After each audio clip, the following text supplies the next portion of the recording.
ओ गृहस्थ जीवन का महत्व।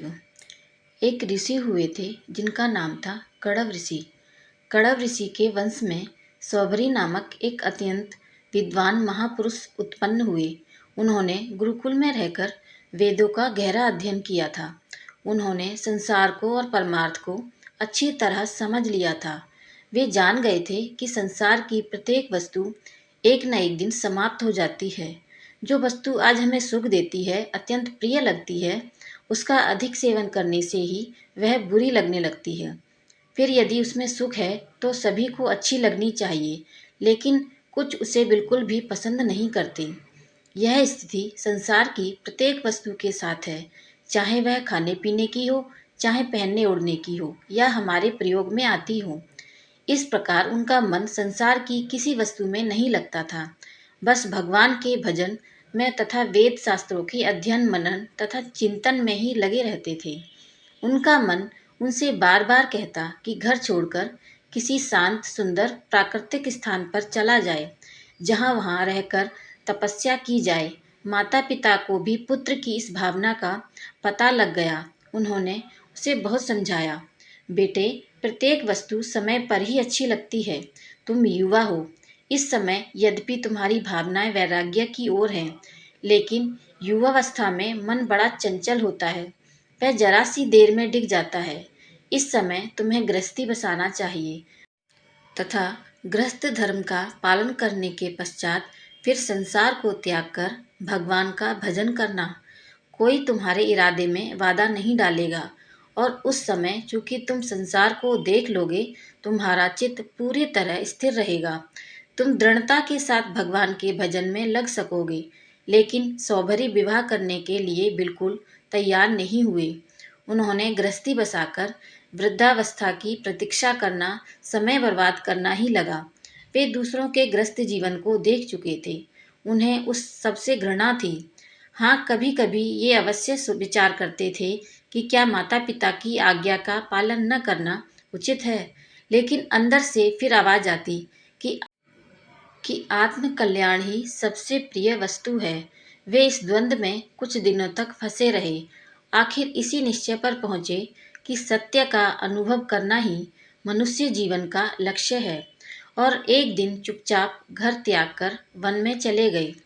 चलते चलते वह यमुना नदी के किनारे पर एक अत्यंत सुंदर स्थान पर पहुंचे, जिसे उन्होंने अपनी तपस्या स्थली के रूप में चुना। वहां चारों ओर हरे भरे वृक्ष फल और फूलों से लदे हुए थे, जिन पर रंग बिरंगी चिड़ियां चहचहाती रहती थी। यमुना नदी धीर गंभीर गति से बहती रहती। हवा के झोंकों द्वारा उत्पन्न छोटी छोटी लहरें किनारों से आकर टकराती और हल्की सी मीठी ध्वनि उत्पन्न करती, जो महात्मा सौभरी के मन को गुप्त ध्वनि के समान लगती और उसी को एकाग्र होकर सुनते। जब वे जल में खड़े होकर अथवा बैठकर ध्यान लगाते, तो छोटी बड़ी मछलियां उनके चारों ओर किलोल करती रहती, कभी कभी उनकी गोद में भी आकर रुक जाती। शाम के समय आसपास के गांवों की विभिन्न रंग की गायें झुंड के झुंड गले में पड़ी घंटियां बजाती हुई थकी मांदी थनों में दूध के भार को लिए जब लौटती, तो उन्हें देखकर महात्मा सौभरी का मन झूम उठता। अनेक दिन ऐसे बीत गए। सर्दी और गर्मी उनके लिए समान थी। वर्षा के दिनों में नदी का जल ऊपर तक उफन आता था तथा किनारे तोड़कर बहने लगता, लेकिन ऋषि का मन न तो बढ़ता और न घटता। वह तो समान रूप से शांत और स्थिर रहता। धीरे धीरे वर्षों बीत गए। जो भी उनकी तपस्या को देखता आश्चर्य करता। कभी वे वृक्ष के नीचे ध्यान लगाए दिनों बैठे रहते, और कभी पानी के अंदर। जाड़ों में जब ठंड के मारे शरीर अकड़ जाता, बर्फीली हवाएं शरीर को कपा देती, वे खुले बदन ऐसे ही बैठे रहते। गर्मी के दिनों में जब झुलसा देने वाली लू चलती, वे धूप में बैठकर अग्नि तापते। उनका शरीर जड़ हो गया था, पर वे किसी प्रकार का कोई असर नहीं पड़ता। भूख प्यास तो पूरी तरह उनके नियंत्रण में थी। जो कुछ जंगल से फल फूल मिल जाते अथवा गांव वाले कभी दे जाते, वही उनका भोजन था। मिल गया तो ठीक, नहीं तो प्रभु इच्छा। बरसों बीत गए, यही पता नहीं चला कि जवानी कब चली गई। लंबी दाढ़ी और मूछों ने चेहरे को ढक लिया। सिर के बाल भी श्वेत होने लगे। अचानक मीठे दूध से भरे कटोरे में विष की एक बूंद गिरी, या कहें कि देवताओं ने उनकी परीक्षा लेने के लिए ठानी, जिसमें कि वे बुरी तरह असफल हुए। वे प्राय पानी के अंदर बैठकर तपस्या किया करते थे। मछलियां उनके चारों ओर तैरती रहती थीं। वे ऋषि की परिक्रमा सी करती रहती और उनके शरीर को छूती फिसलती रहती। वे जरा भी उनकी उपस्थिति से विचलित नहीं होती। एक दिन अचानक ऋषि का ध्यान कुछ अधिक ही उनकी ओर चला गया। उन्होंने देखा कि एक मत्स्य जोड़ा कितने आनंद से एक दूसरे का पीछा कर रहा है तथा किस तरह लड़ते झगड़ते तथा मुस्कुराते हुए लग रहे हैं। उनके चारों ओर अनेक बच्चे इधर उधर घूम रहे हैं तथा पानी में खेल रहे हैं। अचानक ऋषि सोचने लगे, यह भी संसार का एक आनंद है जिससे मैं वंचित रह गया। इसमें भी सुख है। इसकी वजह से लगभग सभी मनुष्य ग्रस्त धर्म का पालन करते हैं। मुझे भी इसे भोगना चाहिए था। मेरे पिता ने कितना समझाया, लेकिन मैंने उनकी एक न मानी। वे बेचैनी के साथ पानी से बाहर निकल आए। उनका मन चंचल हो उठा। वह किसी प्रकार भी शांत न होता था और न भगवान के ध्यान में लगता था। जब भी वे ध्यान करने बैठते, उन्हें मछलियां दिखाई देने लगती, जो हंसी खुशी से पानी में किलोल कर रही थी। फिर वह उन मछलियों के नित्य प्रति संगति का ही प्रभाव था जिसने ऋषि सौभरी की तपस्या को भंग कर दिया था। वास्तव में ऋषि ने संयम के साथ अपने शरीर को तपा लिया, अपने बस में कर लिया, लेकिन वे अपने मन को नहीं बदल सके। शरीर और इंद्रियों के नियंत्रण के साथ मन का भी बदलना आवश्यक है। जब तक वह नहीं बदलता, कुछ नहीं पाया जा सकता। एक दिन उन्होंने कुछ निश्चय किया और अपना स्थान छोड़कर एक ओर चल दिए।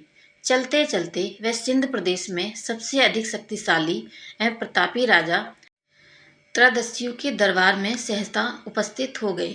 राजा त्रदस्यु का नाम वास्तव में सार्थक था। उनके नाम से ही आर्यों के शत्रु दस्यु राजा कांपने लगते थे। उन्होंने कभी भी अपने शत्रुओं को सिर नहीं उठाने दिया था। वे ऋषि महर्षियों का भी बड़ा आदर सम्मान करते थे। सौभरी ऋषि का नाम सारे भारत में विख्यात था। उनकी तपस्या से सभी चमत्कृत थे। उन्हें दरबार में अचानक देखकर सभी आश्चर्यचकित रह गए। राजा ने सिंहासन छोड़कर उनका स्वागत किया तथा उन्हें जल आदि से तृप्त करके सुखपूर्वक बिठाया और तब उनसे कुशल मंगल पूछते हुए अत्यंत विनम्रता के साथ आने का प्रयोजन जानना चाहा। ऋषि बोले, मैं तुम्हारी कन्या से विवाह करने का इच्छुक हूँ। राजा इस बात को सुनते ही सकते में आ गए।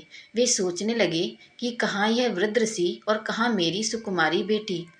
क्या यह उचित होगा कि मैं अपनी युवा बेटी का विवाह इस वृद्ध पुरुष के साथ कर दूं?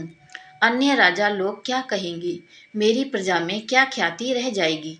इस वृद्ध को देखकर इस आयु में ग्रस्त जीवन बिताने की सोच रहा है, लेकिन इनकार भी नहीं किया जा सकता। यदि कहीं क्रुद्ध हो गए तो राज्य की खैर नहीं। अंत में राजा ने एक युक्ति सोच ली। वे बोले, महात्मन, हम लोग क्षत्रिय हैं, हमारे यहाँ स्वयंवर का रिवाज है। आप मेरे साथ अंतपुर चलें। जो राजकुमारी आपको पसंद कर लेगी, मैं उसी से आपका विवाह कर दूंगा। दोनों महल में रानी निवास की ओर चल दिए। रास्ते में ऋषि ने अपने तपोबल से एक अत्यंत सुंदर युवा का रूप धारण कर लिया। वे ऐसे लगने लगे जैसे साक्षात सौंदर्य के देवता अनंग हों। जैसे ही महल में पहुंचे और राजा ने आगंतुक के आने का कारण बताया, सभी राजकुमारियों ने ऋषि के सौंदर्य और आकर्षण को देखकर उन्हें घेर लिया तथा सभी उनके साथ विवाह करने के लिए उत्सुक हो गई।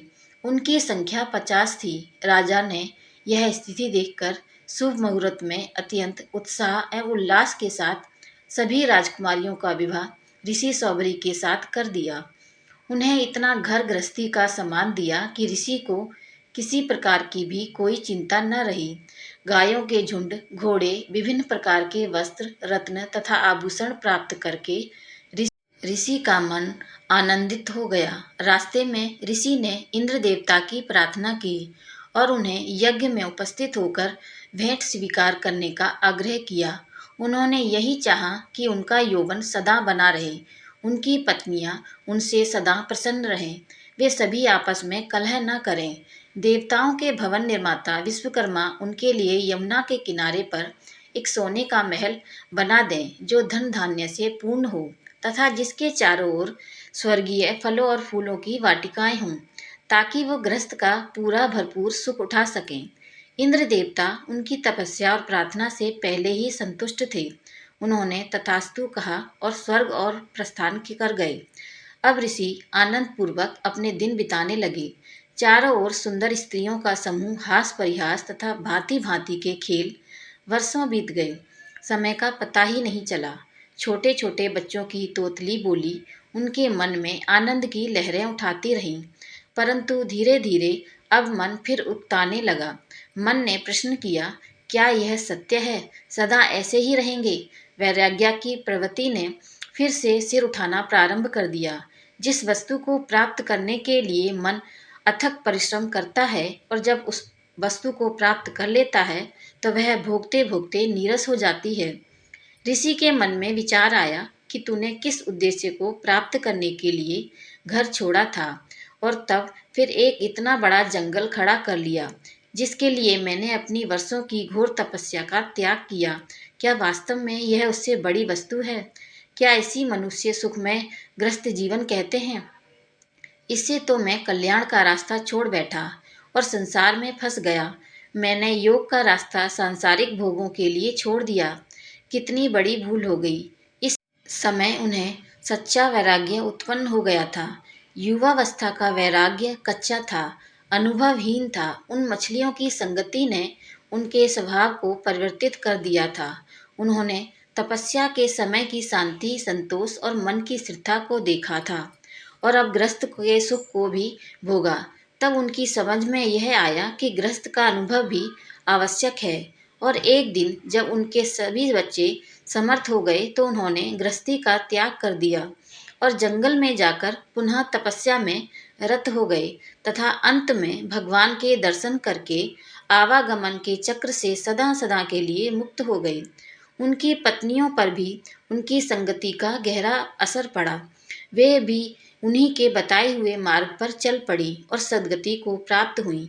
इसलिए सदा अच्छे मित्रों, साथियों तथा सज्जन व्यक्तियों को ढूंढते रहना चाहिए तथा उन्हीं की संगति में रहना चाहिए।